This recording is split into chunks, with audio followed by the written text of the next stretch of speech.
What if the scariest moment isn't in the hospital, but when you get home, your baby still burning up, Linda growing weaker, and Quang realizing one wrong move could cost him the two people he loves most? Hello, everyone. I hope you're having a wonderful day. Today, we'll dive into the night Linda and the baby fall sick at the same time, and how Quang holds his family together with quiet, steady love. If you enjoy stories like this, don't forget to subscribe so you won't miss the next videos. Quang woke to a sound that wasn't loud, just wrong. It came in short, tired bursts from the bassinet, a cry that kept stopping mid-breath. He sat up slowly. Linda lay turned away, her breathing quicker than normal, her shoulders shifting like sleep couldn't settle. Quang slid out of bed and crossed the room on bare feet. The baby's cheeks were flushed. He lifted the tiny body to his chest and felt the heat through the sleeper. The baby pushed a fist into his shirt, then whimpered again. "I know," Quang whispered. "I've got you." In the kitchen, he turned on the small light over the sink. He found the thermometer, wiped it clean, and checked the baby's temperature twice. The number wasn't high, but it was enough to make his stomach tighten. He kissed the baby's forehead and rocked gently until the baby quieted, warm breath against his neck. Then a cough broke the silence in the bedroom. Deep, dry. Quang froze, listening. Another cough followed and a soft, strained exhale. He carried the baby back. Linda was sitting up, one hand over her mouth, hair stuck to her cheek. Her eyes looked glassy, like she'd been pulled out of a bad dream. "Quang, what's going on?" she asked, voice rough. He touched her forehead with the back of his hand. Warm. Too warm. "You're sick," he said gently. Linda blinked, already embarrassed. "I'm fine, my throat feels weird." "Let me check," Quang said. He set the baby down for a moment, keeping one hand on the baby's belly while he took Linda's temperature. The beep came. The number made Linda's shoulders sink. "I didn't want to wake you," she murmured. "You didn't," Quang said softly. "The baby did." Linda looked toward the bassinet, fear slipping into her eyes. "Is the baby okay?" "A little fever," Quang answered. "And fussy."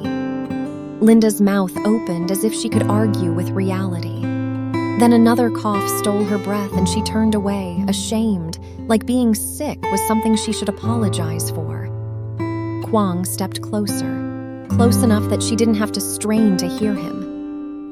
"You don't have to be strong right now," he said. "Just stay with me." Linda nodded once. Her eyes shone, but she didn't speak. Quang moved through the next minutes with quiet purpose. He pulled her cardigan from the chair and set it on the bed. He placed a mask beside it. He filled a water bottle and set it within reach. He packed the diaper bag. Diapers, wipes, an extra sleeper, a blanket, the folder with documents. He added fever medicine to the side pocket, unopened, just in case the doctor told them to use it. Linda stood slowly and pulled on the cardigan. Her hands shook when she tried to tie her hair back. Quang stepped in, did it for her with careful fingers, then looped the mask behind her ears and smoothed it over her nose. "Dizzy?" he asked.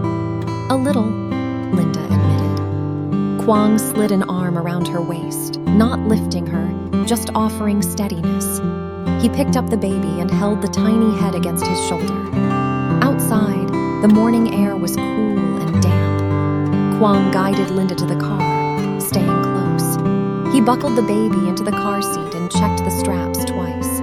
The baby cried once, then settled when Quang placed a palm gently on the small chest.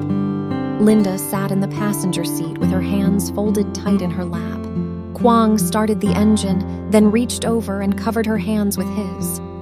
"Breathe," he said softly. "We're doing the right thing." Linda turned toward him, eyes wet. "I'm scared," she whispered. "What if it gets worse?" Quang nodded, honest. "That's why we go now," he said. At the hospital, the doors slid open and cold air rushed over them. The smell of sanitizer was sharp. Linda flinched, and Quang guided her forward with a light hand at her back. At triage, a nurse looked up with calm eyes. "Tell me what's going on."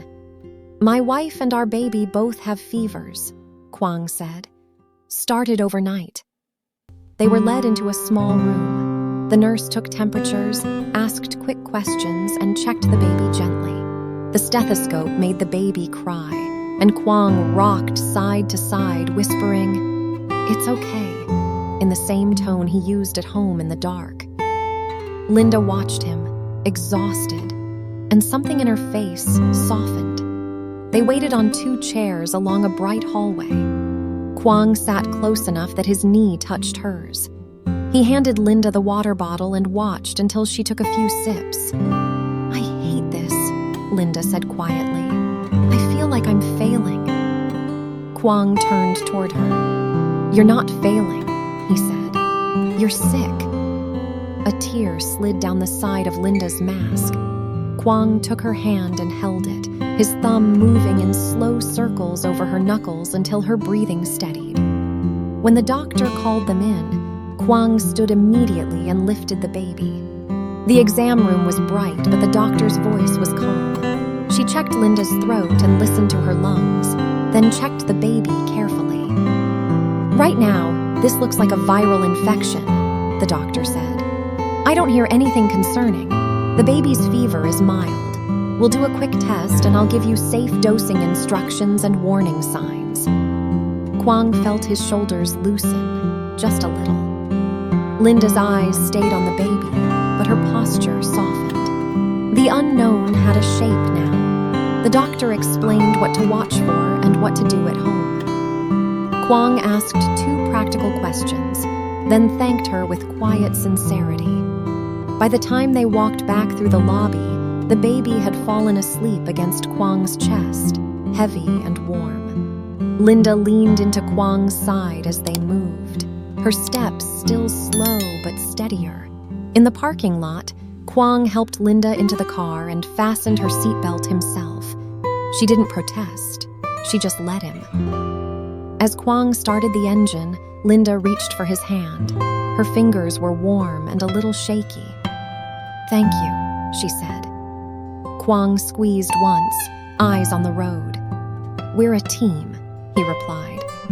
Linda looked back at the baby through the mirror, tired but calmer. "I'm glad it's you," she whispered. Quang drove them home slowly, one hand on the wheel, the other close enough that Linda could keep holding on. The fear didn't disappear, but it settled into something quieter, something they could carry together. Quang pulled into the driveway and parked close to the steps. He turned off the engine and listened for a second. The baby was quiet in the back seat, breathing in small, warm puffs. Linda sat with her hands folded in her lap, eyes half-lidded, trying to stay upright. "I'll take the baby," Quang said. "You go slow." Linda nodded. She pushed the door open and stood carefully, one hand on the frame. Quang unbuckled the baby and lifted the warm little body against his chest. The baby stirred, made a soft complaint, then settled when Quang's palm covered the back. Inside, Quang kept the lights low and guided Linda to the couch with a quiet hand at her elbow. She didn't argue. She sat, shoulders dropping like she'd been holding herself together with willpower. Quang set the bag on the table, wrote the timing down on a sticky note, and taped it where he'd see it without thinking. He filled a glass of water and brought it to Linda. "Drink," he said, and waited. Linda took a few sips. Her throat worked, then she coughed once and winced. Quang's hand lifted to her back, steadying her with light pressure until it passed. The baby's cheeks were still pink. Quang checked the temperature again, careful and quick, still warm but steady.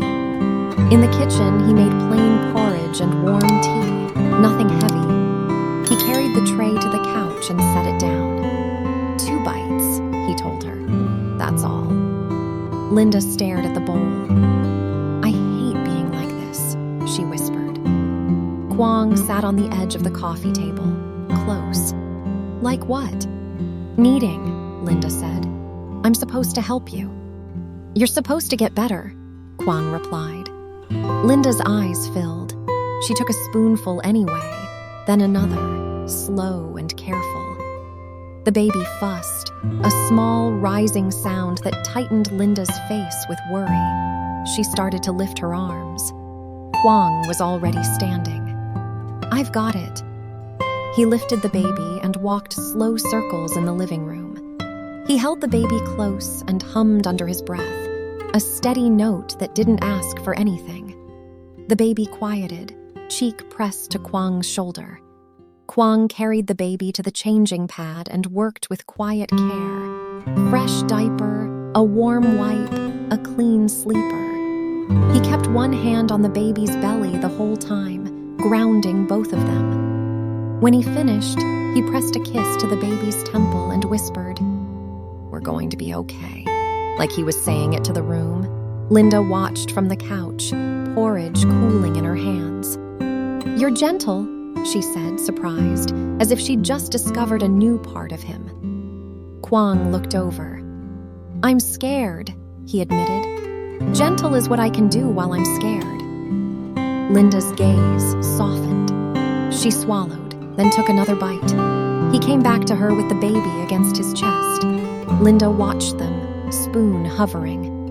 "You're doing everything," she said softly. "I'm doing today," Quang said. "That's enough." Linda swallowed, eyes shining. "I'm scared we'll miss something," she whispered. "Then we check," Quang answered. "We watch. We don't guess." He sat beside her, the baby still warm against his chest. Quang shifted so Linda could reach without leaning too far, and she laid 2 fingers on the baby's back, barely touching. "I feel useless," Linda admitted. Quang turned toward her. "You're sick," he said. "That's not the same thing." Linda looked down. "I don't want you to burn out." Quang's mouth curved into a small, tired smile. "If I get tired, I sit down," he said. "And I tell you the truth." The baby stirred again, a soft whimper. Quang checked the time, measured the next small dose, and gave it carefully. "Just a little," he murmured. "Then you rest." The baby made a face, swallowed, then relaxed. Linda's shoulders softened. "Thank you," she said. Quang squeezed her hand. "Eat 2 more bites." She managed them, then leaned back, exhausted. Quang watched her eyes droop. After a moment, he helped her up, gentle and steady. "Bed," he said. Linda shook her head faintly. "I don't want to leave you alone with the baby." Quang walked with her down the hallway, close enough to catch her if she swayed. "You're not leaving," he said. "You're resting." In the bedroom, he softened the light and pulled the curtains until the afternoon glare turned calm. He set water, tissues, and the thermometer on the nightstand. The sticky note schedule went beside it, simple and clear. He laid the baby in the bassinet next to the bed. The baby stirred, then settled when Quang tucked the blanket around the legs. Linda lay back. Quang pulled the blanket up to her shoulders and placed a cool washcloth on her forehead again. She exhaled, half relief, half surrender. "Close your eyes," Quang said softly. "I'm right here." Linda's eyelids fluttered, then fell. Quang stayed for a moment, watching her breathe, then watched the baby's small rhythm beside her. He sat on the edge of the bed and let himself feel tired without fighting it. One hand resting on the mattress as if touch could keep the room steady. Hours passed in quiet checks. Quang kept the room warm, offered water, and followed the plan when the alarms chimed. When Linda stirred, he asked only one question, "Dizzy?" and waited for her honest nod before guiding her back to stillness. Near evening, Linda woke with a cough and a tired frown. Quang was there with water before she asked. She drank, then looked toward the bassinet. "How is the baby?" she whispered. Quang checked the baby's forehead with the back of his fingers. The heat was softer now, not gone, but kinder. Better, he said. Linda's eyes closed briefly. I was so scared. I know, Quang said. Me too. The baby made a small sound, not a cry, just a sleepy complaint. Quang lifted the baby and settled into the rocking chair by the window. The chair creaked softly as he rocked, slow and steady. Linda watched from the bed, eyes heavy but calm. Come here, she murmured. Quang rocked closer until she could reach. She brushed her fingertips over his wrist, then over the baby's shoulder, a feather-light touch. I'm sorry, she whispered, the old reflex returning. Quang shook his head. Save your voice, he said. Use it for breathing and for telling me when you need water. Linda's mouth twitched into a tired smile.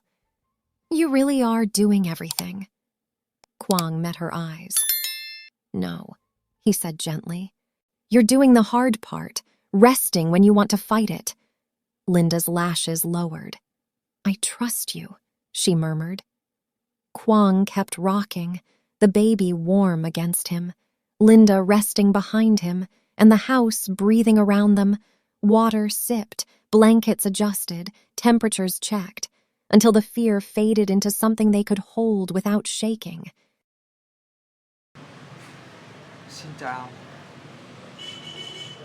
Trong cái lạnh cắt da của vùng cao, Linda lủi thủi một mình trên nương sắn, quanh quẩn với đàn gà, đàn vịt, căn nhà sàn cũ kỹ.